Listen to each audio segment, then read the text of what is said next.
With me now is Chris Roebuck, visiting professor at Cass Business School here in London. He's also held a number of senior roles in international banks, including UBS. Thank you very much for joining us. So first of all, we hear this phrase, rogue trader, once again. How can it keep on happening? I thought the banks had tightened everything up so that these sorts of people, assuming he's found guilty, $2 billion can't just disappear.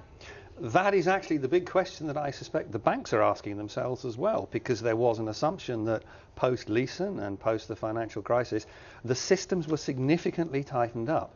And this thing should not have happened. So the big question is, how did this individual get around the systems? Because a trader should have his trades watched fairly closely, even on an hourly basis. They should have a limit set.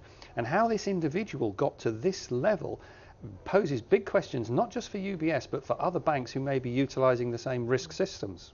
UBS is certainly putting on a brave face. They're saying, well, the news is distressing. It won't change the fundamental strength of our firm. Is that true? Who's going to absorb the $2 billion worth of losses? In the final analysis, the $2 billion will be absorbed by the bank, effectively, therefore, by a combination of the shareholders and employees, depending how they allocate it.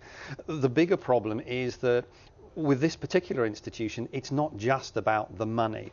It's about reputation, it's about the morale within the institution. Certainly within the financial crisis, UBS got hit very, very badly.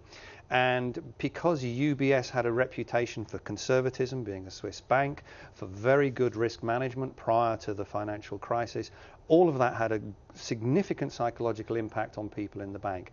This will only be another blow to those people working in UBS.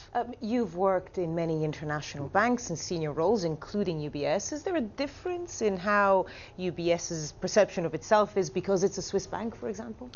Certainly, the bank has a significant private banking element, and private banking elements rely on long-term relationships with ultra-high net worth individuals that may last 25, 30, even longer numbers of years. And that requires absolute trust and absolute integrity. It's not like just doing one deal with an investment bank.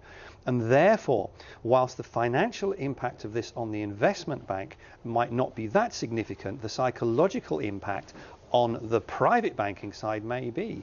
It's a question of trust, and it's a question of actually, how can you keep risk in these banks low? It's not just about systems, it's about the leadership of the bank getting into people's heads what is right and what is wrong, and therefore you don't even have to rely on the systems because people manage risk themselves. Chris Roebuck, visiting professor at Cass Business School here in London. Thank you so much for joining us.